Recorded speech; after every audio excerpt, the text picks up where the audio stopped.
अस्सलाम वालेकुम, welcome to ज़कास training. और आज की क्लास में हम क्या सीखेंगे? आज की क्लास में हम सीखेंगे selection tool. Selection tool Adobe Illustrator में क्या काम करता है और हम उसे कैसे यूज़ करते हैं, ये हम एडोबी इलस्ट्रेटर में सीखने वाले हैं। बहुत ही स्लो पेस में हम सीख रहे हैं और मैं सिखा रहा हूँ ताकि आप इजीली सारी चीज़ों को समझ सकें और उनको प्रैक्टिकली अप्लाई कर सकें सॉफ्टवेयर पे। तो सिलेक्शन टूल बहुत सिंपल सा टूल है। तो चलिए क्लास को शुरू करते हैं।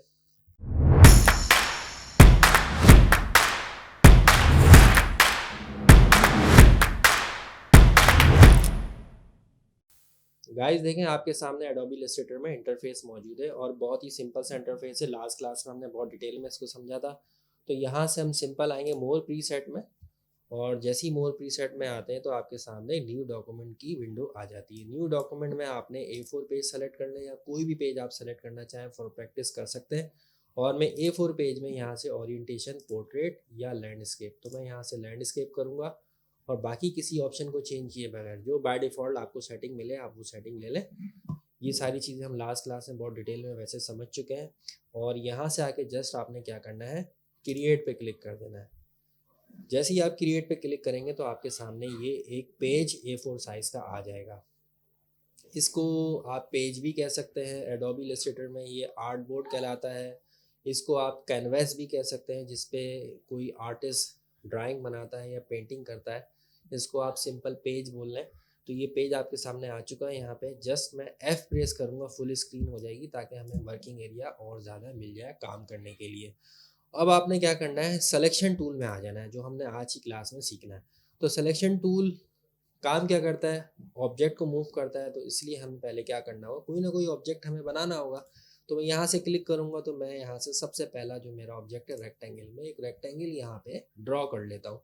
तो रेक्टेंगल बहुत सिंपल से, आप कुछ नहीं करना है, आपने क्लिक करके ड्रैग कर देना है। बिल्कुल वैसे ही काम कर रहे हैं जैसे कि आप माइक्रोसॉफ्ट वर्ड में या वर्ड आर्ट में कहीं ना कहीं आपने ये चीज़ें यूज़ की होंगी। तो आप यहाँ पे आके एक रेक्टेंगल ड्रॉ कर रहे हैं, बहुत सिंपल है। रेक्टेंगल को आपने सेलेक्ट करना है और आके यहाँ पे ड्रॉ कर लेना है। किसी भी शेप में आप इसको ड्रॉ कर सकते हैं। तो आपने जस्ट सिंपल करना है और मूव टूल क्या करेगा, इसको मूव कर देगा। आप जहाँ मूव करना चाहते हैं इसको आप वैसे मूव कर सकते हैं। और अगर आप किसी स्पेसिफिक साइज़ में रेक्टेंगल बनाना चाहते हो तो आपको क्या करना होगा, सबसे पहले हम क्या करेंगे, एक अदद रूलर ऊपर एक्टिव कर लेंगे। आपके पास अगर यहाँ पे रूलर नहीं आ रहा हो तो आपने सिंपल कुछ नहीं करना, आपने यहाँ से व्यू में आना है और व्यू में आने के बाद आपने यहाँ से आके रूलर में आ जाना है और यहाँ से इसको शो रूलर कर देना है। बहुत सिंपल है। रूलर एक्टिव हो जाएगा तो क्या होगा, हमें बहुत आसानी हो जाएगी और ऊपर एक अदद रूलर यानी स्केल हमें मिल जाएगा। जब आपको ये स्केल मिलता है तो आप यहीं पे स्केल पर राइट क्लिक करेंगे और यहाँ से लेट सपोज आपके पास बाय डिफ़ॉल्ट पिक्सल्स आ रहा हो या पॉइंट आ रहा हो तो आपने इसको इंचेस कर लेना है। तो जिस स्केल में आप काम करना चाहते हैं, अगर आप पिक्सल्स में काम करना चाहते हैं तो आप पिक्सल्स ले लें, अगर आप इंचेस में काम करना चाहते हैं तो इंचेस ले लें। मैं इंचेस में काम करता हूँ इसलिए मैं यहाँ से इंचेस सेलेक्ट कर लेता हूँ। और अब आप कोई भी साइज़ बना सकते हैं। रेक्टेंगल अगेन मैं लेता हूँ यहाँ से। और अगर मुझे किसी ख़ास पर्टिकुलर साइज़ में रेक्टेंगल चाहिए तो मैं क्या करूँगा, जस्ट यहाँ पे क्लिक करूँगा तो मेरे पास एक डायलॉग बॉक्स आ जाएगा और मुझसे कहेगा विड्थ और हाइट बताएं, यानी विड्थ और हाइट को यहाँ डिफाइन करें। तो मैं यहाँ बताऊँगा इसको 3.5 और 2.25। ये एक स्टैंडर्ड साइज़ है किसी भी बिजनेस कार्ड का। लेट सपोज आप कोई बिजनेस कार्ड डिज़ाइन कर रहे हैं तो आप इसी साइज़ में बिजनेस कार्ड को डिज़ाइन करेंगे। तो सेम मैं यहाँ से इसको ओके कर दूंगा तो देखें 3.5 इसकी विड्थ और 2.25 हाइट का मुझे एक रेक्टेंगल यहाँ पे मिल गया। तो मैं किसी भी स्पेसिफिक साइज में भी रेक्टेंगल को ड्रॉ कर सकता हूँ। लेट सपोज एक और रेक्टेंगल लेते हैं, यहाँ क्लिक करते हैं और जस्ट यहाँ क्लिक करते हैं तो आप 5x5 यानी 5x5 का एक साइज ले लें। लेट सपोज आप कोई सोशल मीडिया पोस्ट डिज़ाइन कर रहे हो यहाँ पे, तो आप 5x5 साइज में ओके कर दें तो 5x5 का आपको एक रेक्टेंगल मिल जाएगा। तो किसी भी साइज में आप रेक्टेंगल ले सकते हैं। आपको आई होप ये बात यहाँ तक समझ आ गई ही होगी। अब मुझे अगर इस रेक्टेंगल को डिलीट करना है तो मुझे क्या करना होगा, इस रेक्टेंगल को सेलेक्ट करना होगा, जस्ट सिंपल डिलीट का बटन प्रेस कर देना होगा। जो आपकी लैपटॉप या सिस्टम में डिलीट का बटन होता है, जैसे आप उस पर क्लिक कर दें तो ये रेक्टेंगल आपके सामने डिलीट हो जाएगा। इसको भी डिलीट कर देते हैं, इसको भी डिलीट कर देते हैं ताकि हमारे पास हमारा पेज क्लियर हो जाए और हम मज़ीद इस पर काम कर सकें। जस्ट मैंने यहाँ क्लिक किया, अब मुझे इस रेक्टेंगल में कोई कलर फिल करना है तो मैं इसमें कलर भी फिल कर सकता हूँ, बहुत सिंपल। फिल करने के लिए मुझे देखें ऊपर कंट्रोल बार में आना होगा, कंट्रोल में जस्ट यहाँ पे देखें तो ये आपके पास कलर्स के ऑप्शन मौजूद हैं। आप कोई भी कलर ले लें, रेड कलर ले लें या येलो कलर ले लें, जो कलर भी आप लेना चाहें वो ले सकते हैं। फिलहाल मैं यहाँ से कौन सा कलर लूँगा, रेड कलर ले लूँगा। और अगर मैं इस रेक्टेंगल की कॉपी बनाना चाहूँ, यस मुझे कॉपी बनानी होगी, तो कॉपी बनाने के लिए मुझे क्या करना होगा, ऑल्ट प्रेस करके मैं इसको यहाँ से देखें कॉपी बना पा रहा हूँ। और अब मैं यहाँ से आके इसका कलर चेंज कर देता हूँ, इसको मैं ग्रीन कर देता हूँ। बहुत सिंपल, ऑल्ट प्रेस करना है और शिफ्ट प्रेस करना है। शिफ्ट से क्या होगा, वो एक एक्यूरेसी में जाने लगेगा और देखें यहाँ से आके बहुत सिंपली उसी अलाइन में, उसी सीक्वेंस में मेरा रेक्टेंगल बनता जा रहा है। तो ये सीक्वेंस और अलाइन आपको नज़र भी आ रहा होगा। यहाँ पे अगर आप गौर करें, ऑल्ट प्रेस किया, शिफ्ट प्रेस किया, तो एक पिंक कलर की लाइन ऊपर नज़र आ रही होगी। ये पिंक लाइन यहाँ कैसे आ रही है, अगर आपके पास ना आए तो आपने कुछ नहीं करना है, परेशान नहीं होना है। अगर आप बिल्कुल बिगिनर हैं तो आप व्यू में आइए और व्यू में आने के बाद यहाँ से smart guide, yes smart guide पे चेक लगा दें तो आपके पास ये आपको हेल्प करने लगेगा कि आया आपका ऑब्जेक्ट अलाइन है कि नहीं है। तो यस स्मार्ट गाइड अगर आप बंद कर देंगे तो आप गौर करें यहाँ पे ये पिंक लाइन अब नहीं आ रही है। तो ये पिंक लाइन आपकी हेल्प करती है, यस तो इसको एक्टिव करके रखें भाई। और व्यू में आए और व्यू में आने के बाद यहाँ से आपने इसको स्मार्ट गाइड पे क्लिक कर दिया। कहाँ है भाई स्मार्ट गाइड, नज़र नहीं आ रही। यस स्मार्ट गाइड पे आपने क्लिक कर दिया तो अब आपके पास अगेन देखें गौर करें यहाँ पे ये एक पिंक सी लाइन यहाँ बन रही है। अगर आप गौर करें तो आपको नज़र आ जाएगी वो पिंक लाइन। Yes done. तो गाइज आगे बढ़ते हैं और यहाँ से मैं इन रेक्टेंगल्स को फ़िलहाल डिलीट कर रहा हूँ और यहाँ तक आप समझे होंगे। तो रेक्टेंगल के साथ आप कुछ और भी ड्रॉ करना चाहें तो आप वो भी ड्रॉ कर सकते हैं। जस्ट यहाँ पे देखिए छोटा सा पॉइंट आपको नज़र आ रहा है, जस्ट यहाँ पे आप लेफ़्ट क्लिक करेंगे माउस से तो यहाँ पे देखिए राउंडेड रेक्टेंगल भी है, एलिप्स भी है, पॉलीगॉन भी है। तो मैंने कहा एक राउंडेड रेक्टेंगल ड्रॉ कर दो भाई, तो एक राउंडेड रेक्टेंगल भी ड्रॉ हो जाएगा यहाँ पे। और लेट सपोज अगर सर्किल ड्रॉ करना है एलिप्स, तो यस तो मैं एक यहाँ पे एलिप्स यानी सर्किल ड्रॉ कर सकता हूँ। लेट सपोज मुझे यहाँ पे कोई पॉलीगॉन चाहिए तो यस पॉलीगॉन, हेक्सागॉन, पेंटागॉन तो मैं यहाँ बना सकता हूँ। ठीक है जी। तो यहाँ मुझे अगर इसके कॉर्नर मज़ीद बढ़ाना है तो जस्ट अगेन वही फार्मूला रिपीट होगा। जस्ट क्लिक करेंगे तो आपसे पूछेगा कितनी साइड्स चाहिए आपको पॉलीगॉन की, तो मैंने कहा मुझे 6 साइड का पॉलीगॉन चाहिए। तो इसको मैं ओके कर दूंगा। तो यस यहाँ पे मेरे पास पॉलीगॉन बन के आ गया है। यस आई होप यहाँ तक आपको समझ में आ रहा होगा। अगेन मैं इन सारे ऑप्शंस को डिलीट करता हूँ, इन सारे ऑब्जेक्ट्स को डिलीट कर देते हैं। और यहाँ पे मेरे पास देखें स्टार, यस तो मैं स्टार बनाना चाहूँ तो मैं स्टार भी बना सकता हूँ यहाँ पे। जस्ट तो देखें बाय डिफ़ॉल्ट आपके पास स्टार अभी मज़ीद साइड्स आ रही हैं। तो स्टार में हमारे पास कितनी साइड्स होती हैं, तो हम पहले साइड्स को डिफ़ाइन कर देते हैं। अगेन क्लिक करते हैं तो यहाँ से मेरे पास जो हमारा स्टार ऑब्जेक्ट होता है उसके अंदर 5 पॉइंट्स होते हैं यानी 5 कॉर्नर होते हैं। तो मैं इसको ओके करूँगा तो अब मेरे पास कितने कॉर्नर वाला स्टार आएगा, 5 कॉर्नर वाला स्टार आ जाएगा।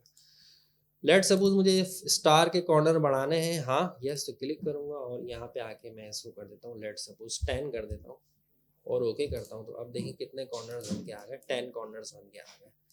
यस तो आप इसको अगेन छोटा भी कर सकते हैं, बड़ा भी कर सकते हैं। यहाँ उठा के इसको रख देते हैं। यस यहाँ तक हमारा काम ऑलमोस्ट हो चुका है। आपको समझ आया होगा किस तरह से हम सिलेक्शन टूल को यूज़ कर रहे हैं। इसको भी डिलीट करते हैं, इसको भी डिलीट करते हैं। इसी बॉक्स पे आगे हम सिलेक्शन टूल को समझते हैं। सिलेक्शन टूल और क्या काम करता है भाई, सबसे पहला काम तो ये यहाँ से ऑब्जेक्ट को बड़ा या छोटा कर रहा होता है। ठीक है। और अगर आप उसी सेंटर पॉइंट से छोटा या बड़ा करना चाहें तो हम क्या करेंगे, ऑल्ट प्रेस कर देंगे तो आप देखें उसी सेंटर पॉइंट से छोटा या बड़ा होगा। अगर मैंने ऑल्ट प्रेस ना किया तो फिर क्या होगा, सिंपली वो उस ऑब्जेक्ट को छोटा या बड़ा करेगा। लेकिन ये छोटा बड़ा करने के लिए भी मुझे क्या करना है, यहाँ पे शिफ्ट प्रेस करना है। यस तो शिफ्ट प्रेस करने से वो एक इक्वल साइज में, यानी जो उसकी डायमेंशन है रेक्टेंगल की वो ख़राब नहीं हो रही। अगर मैं शिफ्ट प्रेस ना करूँ तो क्या होगा, इसकी डायमेंशन देखें ख़राब हो जाएगी। ये विड्थ और हाइट कम या ज़्यादा हो सकती है। तो शिफ्ट तो आपको घोल के पी जाना है, शिफ्ट तो आपने बार बार प्रेस करना है। तो शिफ्ट प्रेस करके ही आप इसको इंक्रीज़ या डिक्रीज़ करेंगे यहाँ से। और अगर आप ऑल्ट प्रेस कर देंगे, ऑल्ट कीबोर्ड में ऑल्ट का बटन, तो यस तो देखें वो बिल्कुल सेंटर पॉइंट से इंक्रीज़ या डिक्रीज़ होगा। दूसरा काम क्या करेगा हमारा सिलेक्शन टूल, तो आप इसको यहाँ से रोटेट भी कर सकते हैं। देखें यहाँ सिंपली रोटेट हो रहा है किसी भी डिग्री में, किसी भी एंगल में आप इसको रोटेट कर पा रहे हैं। और अगर आप इसको शिफ्ट प्रेस करके करते हैं तो क्या होगा, तीसरा काम नहीं, शिफ्ट प्रेस करने से क्या होगा, ये यहाँ पे शिफ्ट प्रेस करने से ये 45 डिग्री, 90 डिग्री, 180 डिग्री इस साइड इस तरह से ये रोटेट होने लगेगा। और लास्ट यानी चौथा काम ये क्या करेगा आपके लिए, यहाँ पे आप ऑल्ट प्रेस करेंगे तो ये आपके लिए कॉपी बनाएगा। यस, तो कॉपी, ऑब्जेक्ट को कॉपी बना सकते हैं, जितनी बार कॉपी बनाना चाहें आप इसको कॉपी बना सकते हैं। तो बहुत सिंपल कॉपी बनता जा रहा है। अब आपने ये तीनों ऑब्जेक्ट बना दिए, 3 नहीं यहाँ पे 6 ऑब्जेक्ट बन चुके हैं, 6 रेक्टेंगल बन चुके हैं। अगर मैं इसको मूव करता हूँ तो क्या होगा, एक एक करके एक एक रेक्टेंगल मूव हो रहा है। तो मुझे करना क्या है, मुझे बेसिकली सारे रेक्टेंगल्स को ग्राफिक डिज़ाइनर क्या करते हैं, डिज़ाइनिंग करते हुए एक साथ ऑब्जेक्ट को मूव करते हैं, यानी कि इनको ग्रुप की कमांड यूज़ करनी पड़ती है। तो ग्रुप कैसे करेंगे, आप सारे रेक्टेंगल को एक साथ सेलेक्ट कर लें होल्ड करके, या 1 बाय 1 शिफ्ट प्रेस करके भी सेलेक्ट कर सकते हैं। तो आप इस तरह से कर लें शिफ्ट प्रेस करके, और यहीं पे आप राइट क्लिक करेंगे तो क्या होगा, आपके पास ग्रुप की कमांड आ जाएगी। यस, तो ग्रुप करें, यस, तो आपका पूरा का पूरा ऑब्जेक्ट, सारे रेक्टेंगल एक ऑब्जेक्ट बन जाएंगे। अब एक साथ मूव होंगे और एक साथ ही आप इसको ट्रांसफॉर्म कर सकते हो शिफ्ट प्रेस करके, और बड़ा कर सकते हो और छोटा भी कर सकते हो। तो आई होप यहाँ तक समझ में आया होगा आपको। अगर ये ग्रुप है तो मुझे इसको अनग्रुप भी करना होगा। तो अनग्रुप करने के लिए मुझे क्या करना होगा, यहाँ पर राइट क्लिक करना होगा और यहाँ से इसको देखिए अनग्रुप की कमांड, तो मैं इसको अनग्रुप भी कर सकता हूँ। जस्ट क्लिक करूँगा, वापस ये सारे रेक्टेंगल अलग अलग पोजीशन में चले जाएंगे। यहाँ से देखें, ये अलग, ये अलग, ये अलग। और कंट्रोल Z प्रेस करके मैं अंडू की कमांड यूज़ कर रहा हूँ।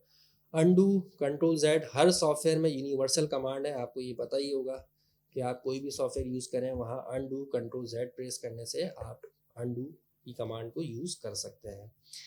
इसी तरह से देखें हमने क्या करना है, अगर आप अगेन सेलेक्ट करते हैं तो ग्रुप की शॉर्ट की क्या है, कंट्रोल G। यस, ग्रुप और अनग्रुप को तो आपने घोल के पी जाना है। अगर आप ग्राफिक डिज़ाइनर बन रहे हैं तो आपको बार बार ग्रुप अनग्रुप की कमांड को यूज़ करना ही होगा। तो ग्रुप कंट्रोल G, और वापस अनग्रुप करने के लिए कंट्रोल शिफ्ट G। यस, तो आप इसको अनग्रुप कर सकते हैं, वापस अपने रेक्टेंगल को अनग्रुप कर दिया। इसी पोजीशन में ग्रुप करना है, सेलेक्ट किया, कंट्रोल G किया, यस, तो अगेन देखें ग्रुप हो चुका है। वापस इसको अनग्रुप किया, कंट्रोल शिफ्ट G अनग्रुप, तो ये मेरा पूरा का पूरा अनग्रुप हो गया। फिलहाल मुझे ये 3 रेक्टेंगल नहीं चाहिए, ये मैंने हटा दिए। और यहाँ अगर आप गौर से देखें तो आपके पास और मज़ीद ऑप्शंस मौजूद हैं। वो मज़ीद ऑप्शंस क्या है, सेलेक्ट सेलेक्ट सेलेक्ट।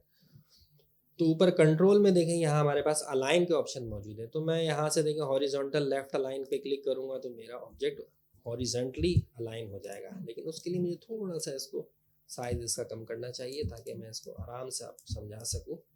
और मैं इसको यहाँ आ गया और यहाँ आया, सेलेक्ट किया, अगेन आप सेलेक्ट करते हैं और इसको अलाइन करते हैं। देखिए ये हॉरिजॉन्टल लेफ्ट अलाइन हो गया, और अगर राइट अलाइन करना है तो हॉरिजॉन्टल राइट अलाइन हो गया।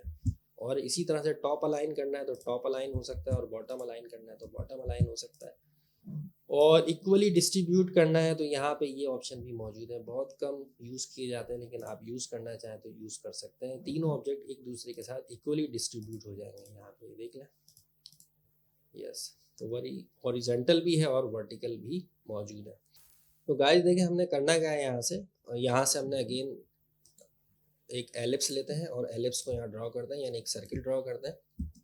और सर्किल ड्रॉ करने के बाद आप देखें यहाँ पे मैंने ऐसा कलर जो है वो ब्लू फिल किया हुआ है, और इसकी आउटलाइन जो है वो ब्लैक कलर की है। अगर हमें आउटलाइन का कलर भी चेंज करना हो तो हमें क्या करना होगा, जस्ट यहाँ स्ट्रोक पे आना होगा। ये फिल कलर है और ये स्ट्रोक कलर है। स्ट्रोक यानी आउटलाइन का कलर कैसा होना चाहिए, तो मैं यहाँ आया और इसके आउटलाइन का कलर मैं रेड कर देता हूँ। ये जो कलर भी मुझे चाहिए वो मैं कलर यहाँ से यूज़ कर सकता हूँ। अभी मैंने इसे आउटलाइन का कलर क्या कर दिया, ग्रीन कर दिया। यस, तो ये स्ट्रोक आउटलाइन के कलर को चेंज करता है। अगेन मैं इसको ब्लैक कर देता हूँ, और ये जो फिल कलर है ये किसी भी ऑब्जेक्ट के कलर को फिल कर देता है। जो कलर आप फिल करना चाहे वो आप यहाँ से फिल कर सकते हैं। फिलहाल ये एक एलिप्स मैंने बनाया और इसकी मैं कॉपी बनाना चाहता हूँ, तो मुझे क्या करना होगा, ऑल्ट प्रेस करना होगा और शिफ्ट प्रेस करना होगा। ऑल्ट और शिफ्ट से देखें एक सीक्वेंस में ये आगे बढ़ गया, और अब मैं कंट्रोल D करता हूँ तो देखें मेरा ऑब्जेक्ट रिपीट एंड रिपीट की कमांड में आगे बढ़ता जा रहा है। अगेन सेलेक्ट किया और मैंने इसको कंट्रोल G से ग्रुप कर दूंगा। ग्रुप क्यों करूँगा, ताकि मैं इसको एक साथ मूव कर सकूँ। एक साथ मूव कैसे होगा, ये सेलेक्ट किया और देखें एक साथ मूव होता जा रहा है। और अब क्या करना है मुझे, यहाँ से ऑल्ट प्रेस करना है। ऑल्ट प्रेस करने के बाद अब मैं देखें इसकी डुप्लीकेट बना रहा हूँ यहाँ पे। यस, तो ये देखें, यस अभी मैंने शिफ्ट प्रेस नहीं किया है, सिंपल ऑल्ट प्रेस किया है ताकि मैं इसको थोड़ा सा ऊपर या नीचे पेस्ट कर दूं, यानी डुप्लीकेट कर दूं। और अब मैं इसको यहाँ से सेलेक्ट करूँगा दोनों को और ऑल्ट प्रेस करके इसकी कॉपी बनाऊंगा। देखें तो बहुत सीक्वेंस में अब इसकी कॉपी बनती चली जाएगी। कंट्रोल डी से रिपीट की कमांड यूज़ करूँगा। यस, तो देखें यहाँ तक मेरा पेज रिपीट एंड रिपीट के ऊपर ये काम होता चला गया। अगेन वन बाय वन एक एक कॉलम को सेलेक्ट कर लें। यहाँ से सेलेक्ट किया, इसका कलर मैंने यहाँ पे कर दिया डार्क ब्लू। यस, और लाइट ब्लू और डार्क ब्लू का कॉम्बिनेशन बहुत अच्छा लगेगा। तो आप एक एक करके इसको सेलेक्ट करके चेंज कर सकते हैं। तो एक अच्छा सा पैटर्न आपके सामने बनता हुआ आ रहा है। यहाँ पे जस्ट सेलेक्ट कर लें और ये पैटर्न मैंने यहाँ पे इसको डिफाइन कर दिया। यस, और इस पैटर्न को मैं पूरा एक साथ ग्रुप करूँगा, कंट्रोल जी ग्रुप, और ग्रुप से ही क्या होगा, एक साथ मूव होगा। आई होप आपको यहाँ तक सिलेक्शन टूल समझ में आ रहा होगा। गाइज आई होप आपको यहाँ सिलेक्शन टूल की क्लास समझ आई होगी।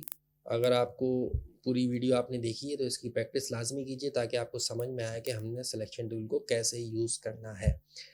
तो मिलते हैं नेक्स्ट क्लास में।